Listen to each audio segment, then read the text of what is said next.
Naraniam, chapter 100, the last chapter.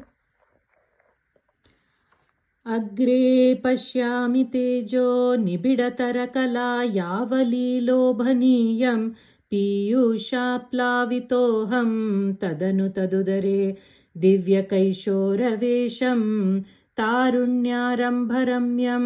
परमसुखरसास्वादरोमाञ्चिताङ्गैः आवीतं नारदाद्यैः विलसदुपनिषत्सुन्दरी मण्डलैश्च नीलाभं कुञ्चिताग्रं घनम् अमलतरं संयतं चारुभङ्ग्या रत्नोतं साभिरामं विलयितुमुदयच्चन्द्रकै पिञ्चजालैः मन्दारस्त्रङ्निवीतं तव पृथुकबरी भारमालोकयेऽहं स्निग्धश्वेतोर्ध्वपुण्ड्राम् अपि च सुललितां फालबालेन्दुवीथीं हृद्यं पूर्णानुकम्पार्णवमृदुलहरी चञ्चलद्भ्रूविलासैः आनीलस्निग्धपक्ष्मा वलिपरिलसितं नेत्रयुग्मं विभोते सान्द्रच्छायं विशालारुणकमलदला कारमामुग्धतारं कारुण्यालोकलीला शिशिरितभुवनं क्षिप्यतां मय्यनाथे उत्तुङ्गोल्लासिनासं हरिमणिमुकुरप्रोल्लसद्गण्डपाली व्यालोलत्कर्णपाशाञ्चितमकरमणि कुण्डलद्वन्द्वदीप्रम् उन्मीलद्दन्तपङ्क्ति स्फुरदरुणतरच्छायबिम्बाधरान्तः प्रीतिप्रस्यन्दिमन्द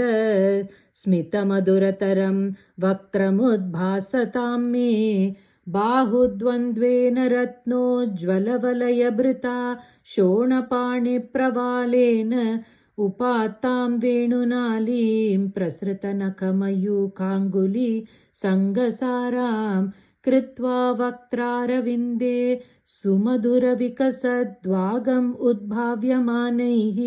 शब्दब्रह्मामृतैस्त्वं शिशिरितभुवनैः सिञ्च मे कर्णवीथीम् उत्सर्पत्कौस्तुभश्री ततिभिररुणितं कोमलं कण्ठदेशं वक्षश्रीवत्सरम्यं तरलतरसमुद्वीपहारप्रतानं नानावर्णप्रसूनावलिकिसलयिनीं वन्यमालां विलोल लोलम्बां लम्बमानाम् उरसि तव तथा भावये रत्नमालाम् अङ्गे पञ्चाङ्गरागैरतिशयविकसत् सौरभाकृष्टलोकं लीनानेकत्रिलोकी विततिमपि कृशां बिभ्रतुं मध्यवल्लीं शक्राश्मन्यस्ततप्तोज्ज्वलकनकनिभं पीतचेलं दधानं ध्यायामो दीप्तरश्मी स्फुटमणिरशना किङ्किणीं मण्डितं त्वाम् ऊरु चारु तवोरु घनमसृणरुचौ चित्तचोरौ रमाया विश्वक्षोभं व्यशङ्क्य ध्रुवमनिशमभौ पीतचेलावृताङ्गौ आनम्राणां पुरस्तान्यसन धृतसमस्तार्तपाली समुग्ध छायं जानुद्वयञ्च क्रमपृथुलमज्ञोज्ञे च जङ्घे निषेवे मञ्जीरं मञ्जुनादैरिव पदभजनं श्रेय इत्यालपन्तं पादाग्रं भ्रान्तिमज्जत् प्रणतजनमनो मन्दरोद्धारकूर्मम् उत्तुङ्गाताम्रराजनखरहिमकरज्योत्सया चाश्रितानां सन्तापध्वान्तहन्त्रीं ततिमनुकलये मङ्गलामङ्गुलीनां योगीन्द्राणां त्वदङ्गेष्वधिकसुमधुरं मुक्तिभाजां निवासौ भक्तानां कामवर्षद्युतरुकिसलयं नाथ ते पादमूलं नित्यं चित्तस्थितं मे पवनपुरपते कृष्णाकारुण्यसिन्धो हृत्वा निःशेषतापान् प्रदिशतु परमानन्द सन्दोहलक्ष्मीम् अज्ञात्वा ते महत्त्वं यदिह निगदितं विश्वनाथ क्षमेथाः स्तोत्रं चैतसहस्रोत्तरमधिकतरं त्वत्प्रसादाय भूयात् द्वेधा नारायणीयं श्रुतिषु च जनुषा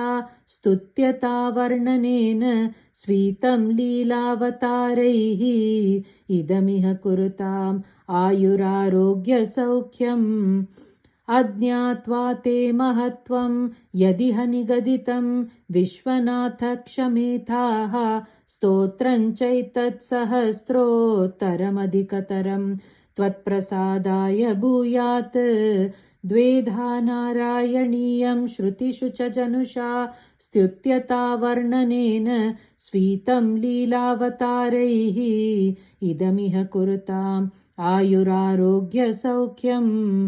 अज्ञात्वा ते महत्त्वं यदिह निगदितं विश्वनाथ क्षमेताः स्तोत्रं चैतत्सहस्रोत्तरमधिकतरं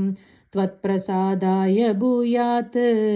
द्वेधा नारायणीयं श्रुतिषु च जनुषा स्तुत्यता वर्णनेन स्वीतं लीलावतारैः इदमिह कुरुताम् आयुरारोग्यसौख्यम् स्वीतं लीलावतारैः इदमिह कुरुताम् आयुरारोग्यसौख्यम् स्वीतं लीलावतारैः इदमिह कुरुताम् आयुरारोग्यसौख्यम् नारायण अखिलगुरो भगवन्नमस्ते।